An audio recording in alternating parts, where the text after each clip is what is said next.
fut juge en Israël pendant toute sa vie. Il allait chaque année faire le tour de Béthel, de Gilgal et de Mitzpa, et il jugeait Israël dans tous ces lieux. Puis il revenait à Rama, où était sa maison. Et là il jugeait Israël, et il y bâtit un autel à l'Éternel. 1 Samuel, chapitre 8. Lorsque Samuel devint vieux, il établit ses fils juges sur Israël. Son fils premier-né se nommait Joël, et le second Abijah. Ils étaient juges à Beer-Shéba. Les fils de Samuel ne marchèrent point sur ses traces. Ils se livraient à la cupidité, recevaient des présents et violaient la justice. Tous les anciens d'Israël s'assemblèrent et vinrent auprès de Samuel à Rama. Ils lui dirent: Voici, tu es vieux, et tes fils ne marchent point sur tes traces. Maintenant, établis sur nous un roi pour nous juger, comme il y en a chez toutes les nations. Samuel vit avec déplaisir qu'ils disaient: Donne-nous un roi pour nous juger.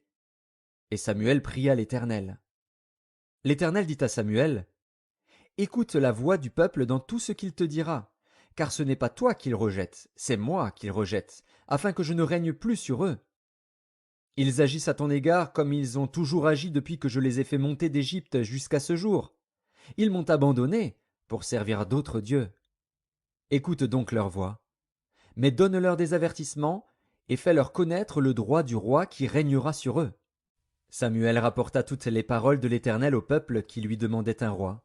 Il dit: Voici quel sera le droit du roi qui régnera sur vous. Il prendra vos fils, et il les mettra sur ses chars et parmi ses cavaliers, afin qu'ils courent devant son char.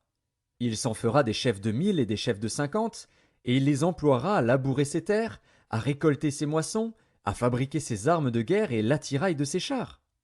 Il prendra vos filles pour en faire des parfumeuses, des cuisinières et des boulangères. Il prendra la meilleure partie de vos champs, de vos vignes et de vos oliviers, et la donnera à ses serviteurs. Il prendra la dîme du produit de vos semences et de vos vignes, et la donnera à ses serviteurs.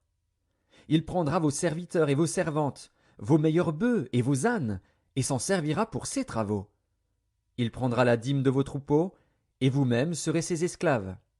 Et alors vous crierez contre votre roi que vous vous serez choisi, mais l'Éternel ne vous exaucera point.